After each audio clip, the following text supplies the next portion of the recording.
Крошка за крошкой, по чуть-чуть. Изучение связано прежде всего с движением мобильных роботов.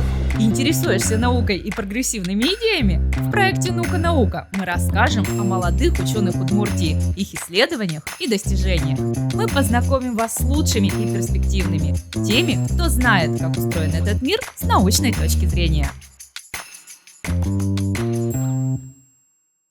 Меня зовут Шестаков Вячеслав Александрович, и я ученый.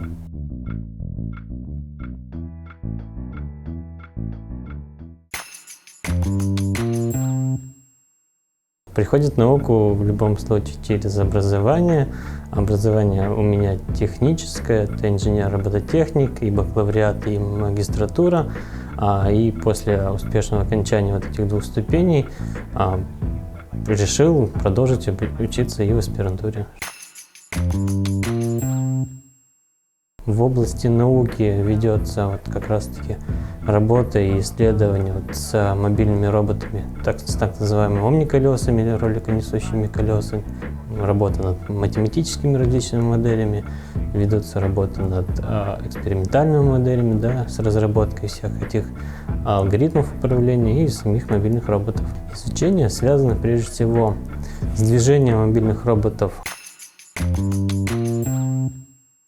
Крошка за крошкой, по чуть-чуть пытаемся улучшить эти мобильные роботы. Улучшение, так скажем, характеристик движения, вообще то, насколько точно они могут двигаться, вот мобильные роботы с омниколесами, позволит им быстрее, так скажем, или лучше потом, или эффективнее функционировать уже в их конкретном применении.